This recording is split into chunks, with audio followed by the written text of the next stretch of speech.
जय श्री कृष्णा। आज शुक्रवार के दिन आइए सुनते हैं शुक्रदेव की यह कथा।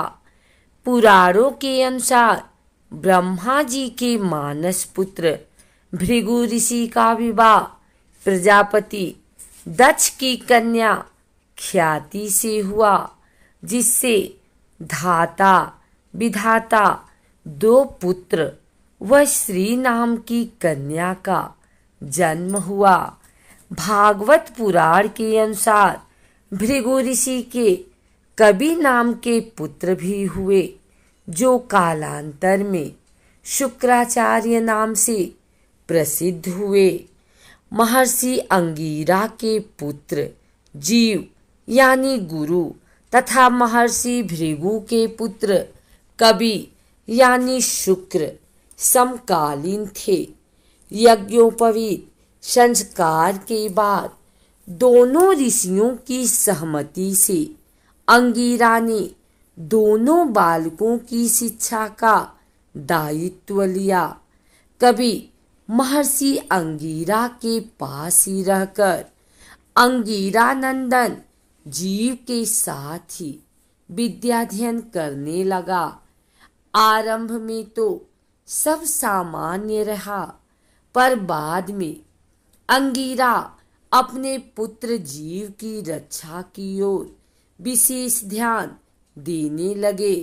वह कबि की उपेक्षा करने लगे।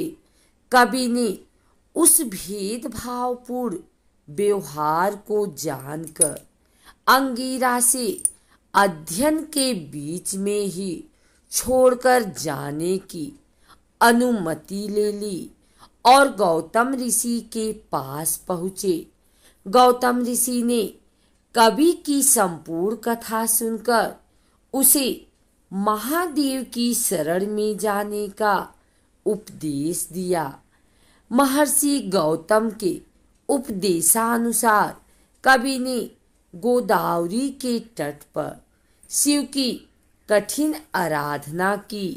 स्तुति व आराधना से प्रसन्न होकर महादेव ने कबि को देवों को भी दुर्लभ मृत संजीवनी नामक विद्या प्रदान की तथा कहा कि जिस मृत व्यक्ति पर तुम इसका प्रयोग करोगे वह जीवित हो जाएगा। साथ ही ग्रहत्व प्रदान करते हुए भगवान शिव ने कहा कि आकाश में तुम्हारा तेज सब नक्षत्रों से अधिक होगा। तुम्हारे उदित होने पर ही विवाह आदि शुभ कार्य आरंभ किए जाएंगे। अपनी विद्या से पूजित होकर भृगुनंदन शुक्र दैत्यों के गुरु पद पर नियुक्त हुए।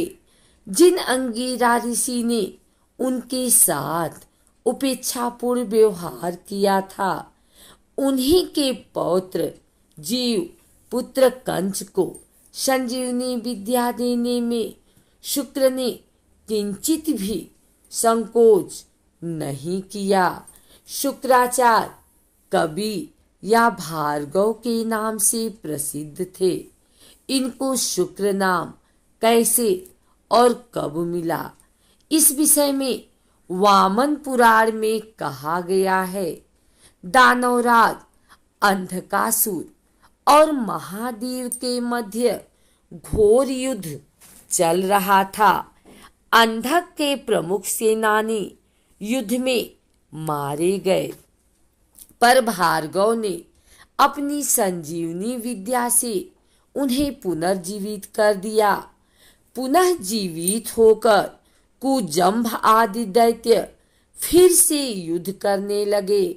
इस पर नंदी आदि गण महादेव से कहने लगे कि जिन दैत्यों को हम मार गिराते हैं उन्हें दैत्य गुरु संजीवनी विद्या से पुनः जीवित कर देते हैं। ऐसे में हमारे बल पौरुष का क्या महत्व है। यह सुनकर महादेव ने दैत्य गुरु को अपने मुख से निगलकर उदरस्त कर लिया। उदर में जाकर कवि ने शंकर की स्तुति आरंभ कर दी, जिससे प्रसन्न होकर शिव ने उनको बाहर निकालने की अनुमति दी। भार्गव श्रेष्ठ एक दिव्य वर्ष तक महादेव के उदर में ही विचरते रहे, पर कोई छोर न मिलने पर पुनः शिव स्तुति करने लगे। बार बार प्रार्थना करने पर भगवान शंकर ने हंसकर कहा कि मेरे उदर में होने के कारण तुम मेरे पुत्र हो गए हो, अतः मेरे शिष्य से बाहर आ जाओ। आज से समस्त चराचर जगत में तुम शुक्र के नाम से ही जाने जाओगे। शुक्रत्व पाकर भार्गव भगवान शंकर के शिष्य से निकल आए और दैत्य सेना की ओर प्रस्थान किए। तब से कवि शुक्राचार्य के नाम से विख्यात हुए। ज्योतिष शास्त्र में शुक्र का कारक भी शुक्र ग्रह को ही माना जाता है। शुक्र के ज्योतिष में खास महत्व के कारण ही कुंडली के आकलन के दौरान इसकी स्थिति पर विशेष ध्यान दिया जाता है। शुक्र का मानव जीवन पर अत्यधिक प्रभाव माना गया है। ऐसे में ज्योतिष के जानकारों का कहना है कि शुक्र ही वह ग्रह है जो यह बताता है कि किस व्यक्ति के जीवन में कितना सुख, प्रेम व संपन्नता आएगी। ज्योतिष के अनुसार शुक्र ग्रह ही व्यक्ति के भौतिक, शारीरिक और वैवाहिक सुखों का आधार है। इस ग्रह को दो राशियों क्रमशः वृषभ और तुला राशि का स्वामित्व प्राप्त है, जबकि यह देवगुरु बृहस्पति की राशि मीन में उच्च माना गया है। वहीं ग्रहों के राजकुमार बुध की राशि कन्या में यह नीच स्थिति में माना जाता है। बुध और शनि ग्रहों से मित्रता रखने वाले शुक्र की सूर्य और चंद्रमा से शत्रुता मानी गई है। ज्योतिष के मुताबिक शुक्र ग्रह का कुंडली के लग्न भाव में होना जातक को रूप रंग से बेहद सुंदर व आकर्षक बताता है। वहीं ऐसा जातक स्वभाव से मृदुभाषी होने के साथ ही कला में रुचि रखता हो।